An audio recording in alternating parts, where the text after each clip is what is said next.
জুবিনদাৰ হত্যাৰ ন্যায় পাব লাগিব। এই ক্ষেত্ৰত কোনো কাৰণত কাপোচ কৰা নহ'ব। অপৰাধীসকলৰ অঙহী বঙহী বংশ পৰিয়ালৰ কথা বতৰা বডি লেংগুৱেজ এইখিনি আমি দেখিছোঁ।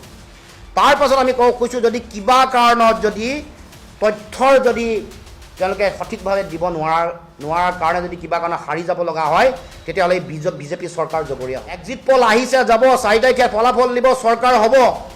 আমি কৈ আছোঁ আমাৰ চৰকাৰ হ'ব, কিন্তু মূল কথা জুবিনদাৰ হত্যাৰ ন্যায় পাব লাগিব। এই ক্ষেত্ৰত কোনো কাৰণত কাপোচ কৰা নহ'ব। জুবিনদাৰ হত্যাৰ ফাষ্ট ট্ৰেক কোৰ্টৰ গোটেই কাম কাজ চলি আছে। তেনেকুৱা এটা সময়ত নিৰ্বাচনৰ সময়তে এই গোটেই ব্যৱস্থাটো তেওঁলোকে আৰম্ভ কৰিছে। আমি এই কথা আগতেও কৈছিলোঁ যে নিৰ্বাচনৰ আগত বা পিছত এই কাম কৰিব। ফাষ্ট ট্ৰেকৰ কাম তেওঁলোকে আগতীয়াকৈ নকৰে, কাৰণ ফলাফল আহিব।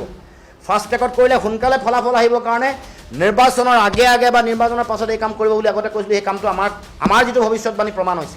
এতিয়া ফাষ্ট ট্ৰেক কোৰ্টত এতিয়া বিচাৰ চলি আছে। আমি ক'ব খুজিছোঁ চৰকাৰ বা এতিয়া যিসকলে চৰকাৰ যদিও নাই, এতিয়া তেওঁলোকৰ যিসমূহ তথ্য পাতি আজি যদি কিবা কাৰণত যদি ফাষ্ট ট্ৰেক কোৰ্টত যিসকল অপৰাধী আছে তেওঁলোক হাৰি যোৱাৰ সুযোগ পায়, কাৰণ অপৰাধীসকলৰ অঙহী বঙহী বংশ পৰিয়ালৰ কথা বতৰা বডি লেংগুৱেজ এইখিনি আমি দেখিছোঁ।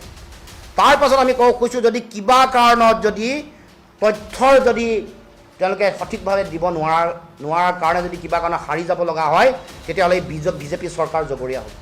এক্সিট পল আহিছে যাব, 4 তাৰিখে ফলাফল দিব, চৰকাৰ হ'ব। আমি কৈ আছোঁ আমাৰ চৰকাৰ হ'ব, কিন্তু মূল কথা জুবিনদাৰ হত্যাৰ ন্যায় পাব লাগিব। এই ক্ষেত্ৰত কোনো কাৰণত কাপোচ কৰা নহ'ব।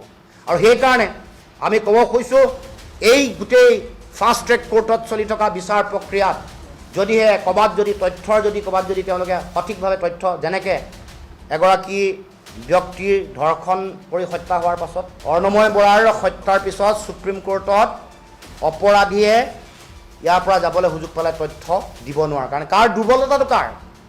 দুৰ্বলতা চৰকাৰৰ, ৰাজ্য চৰকাৰ, কেন্দ্ৰীয় চৰকাৰ।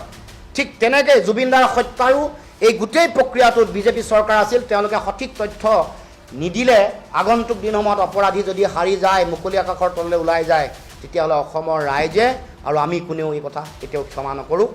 আগন্তুক দিনসমূহত ইয়াৰ এই গোটেই বিষয়টোক লৈ আগন্তুক দিনসমূহত আমাৰ কৰণীয় যিটো দায়িত্ব আছে এই দায়িত্ব আমি পালন কৰিম।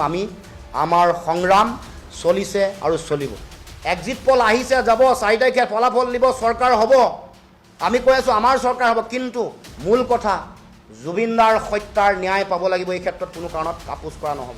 আৰু সেইকাৰণে আমি ক'ব খুজিছোঁ এই গোটেই ফাষ্ট ট্ৰেক কোৰ্টত চলি থকা বিচাৰ প্ৰক্ৰিয়াত যদিহে ক'ৰবাত যদি তথ্যৰ যদি ক'ৰবাত যদি তেওঁলোকে সঠিকভাৱে তথ্য, যেনেকৈ এগৰাকী ব্যক্তিৰ ধৰ্ষণ কৰি হত্যা হোৱাৰ পাছত হত্যাৰ পিছত সুপ্ৰিম কোৰ্টত অপৰাধীয়ে ইয়াৰ পৰা যাবলৈ সুযোগ পালে তথ্য দিব নোৱাৰে। কাৰণ কাৰ দুৰ্বলতাটো কাৰ?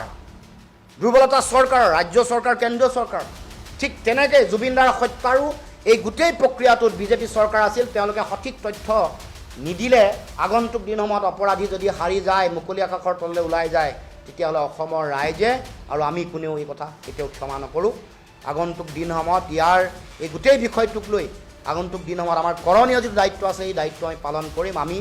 আমাৰ সংগ্ৰাম চলিছে আৰু চলিব।